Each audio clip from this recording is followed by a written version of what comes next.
ಮೊದಲನೇ ಚುನಾವಣೆ. ಇನ್ನೊಂದು ವಿಷಯ ಹಂಚಿಕೊಳ್ಳಿಕ್ಕೆ ಬಹಳ ಸಂತೋಷ ಆಗ್ತಿದೆ.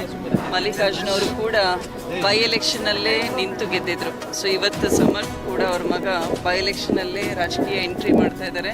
ಸೊ ಅವರ ಅಪ್ಪಾಜಿಯವರು ಅಂದರೆ ನಮ್ಮ ಮಾವನವರು ಮತ್ತು ಸಮರ್ಥ್ ಅವರ ತಂದೆ ಎಸ್ ಮಲ್ಲಿಕಾರ್ಜುನ್ ಅವರು ಮಾಡಿರುವಂತಹ ಅಭಿವೃದ್ಧಿ ಕೆಲಸಗಳನ್ನು ಅವರ ಮಾರ್ಗದರ್ಶನದಲ್ಲಿ, ಜೊತೆಗೆ ನಮ್ಮ ಎಲ್ಲ ಮುಖಂಡರಿದ್ದಾರೆ ಈ ಭಾಗದಲ್ಲಿ, ಎಲ್ಲ ಸಮಾಜದ ಮುಖಂಡರಿದ್ದಾರೆ, ವೋಟರ್ಸ್ ಇದ್ದಾರೆ. ಸೊ ಅವರೆಲ್ಲರ ನಿರೀಕ್ಷೆಯಂತೆ ಅವರು ಕೂಡ ಕೆಲಸ ಮಾಡ್ಕೊಂಡು ಎಲ್ಲೋ ಒಂದು ಕಡೆ ಸ್ಟಾರ್ಟಿಂಗಲ್ಲಿ ಸ್ವಲ್ಪ ಅಲ್ಪಸಂಖ್ಯಾತರಿಗೆ ಟಿಕೆಟ್ ಕೊಡಬೇಕು ಅಂತ ಅವೆಲ್ಲದರ ನಡುವೆ ಸಮರ್ಥನೆ ಕ್ಷೇತ್ರದಲ್ಲಿ ಸಾಕಷ್ಟು ಗೊಂದಲ ಎಲ್ಲರೂ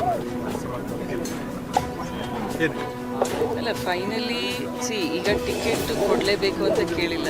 ನಮ್ಮ ಇಡೀ ಕಾರ್ಯಕರ್ತರ ಒಂದು ಮುಖಂಡರ ಪಡೆನೇ ಬೆಂಗಳೂರಿಗೆ ಹೋಗಿ KPCC ವರಿಷ್ಠರನ್ನ ಭೇಟಿ ಮಾಡಿಬಿಟ್ಟು ಸಮರ್ಥ ಒಬ್ಬ ಸೂಕ್ತ ಕ್ಯಾಂಡಿಡೇಟ್.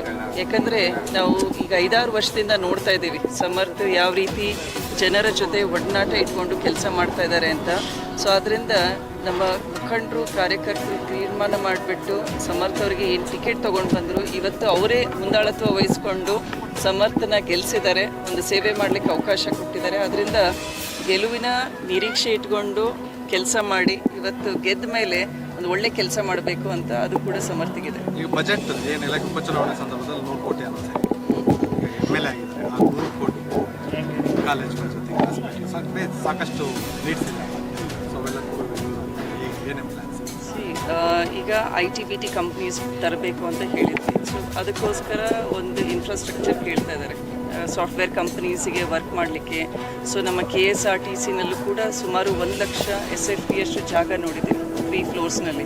ಸೊ ಅಲ್ಲೂ ಕೂಡ ಮಾನಿಟರ್ಸ್ ಅಂತೆ, ಡೆಸ್ಕ್ ಅಂತೆ ಅದನ್ನೆಲ್ಲ ಪ್ರೊವೈಡ್ ಮಾಡಬೇಕಾಗಿದೆ. ಸೊ ಬರುವಂತಹ 100 ಕೋಟಿಯಲ್ಲಿ ನಮ್ಮ ಮುಂದಿನ ಎಜುಕೇಟೆಡ್ ಯೂತಿಗೋಸ್ಕರ ಒಂದು ಇನ್ಫ್ರಾಸ್ಟ್ರಕ್ಚರ್ ಡೆವಲಪ್ ಮಾಡಬೇಕು ಅಂತ ಅದು ಕೂಡ ಇದೆ. ಜೊತೆಗೆ ಈಗಾಗಲೇ ನಮ್ಮ ಮತದಾರರು ಕೂಡ ಸಮೀಕ್ಷೆಗಳಲ್ಲಿ ಮತ್ತು ನಾವು ಕೂಡ ಅವ್ರ ಹತ್ರ ಹೋದಾಗ ಅವರಿಗೆ ಒಂದು ಕಾಲೇಜಿನ ಅವಶ್ಯಕತೆ ಇದೆ, ಆಮೇಲೆ ಆಸ್ಪತ್ರೆ ಕೇಳ್ತಾ ಇದ್ದಾರೆ. ಸೊ ಇದನ್ನು ಕೂಡ ವಿಮೆನ್ ಆ್ಯಂಡ್ ಚೈಲ್ಡ್ ಹಾಸ್ಪಿಟಲ್ ಇದೆ ಎಲ್ಲ, ಅದನ್ನು ಕೂಡ ವಿಸಿಟ್ ಮಾಡಿದ್ದೀನಿ. ಅಲ್ಲೂ ಕೂಡ ನಮ್ಮ MP ಲ್ಯಾಡ್ಸಿಂದ ಫಂಡ್ಸ್ ಹಾಕಿ ಡೆವಲಪ್ ಮಾಡಬೇಕು ಅಂತ ಇದೆ.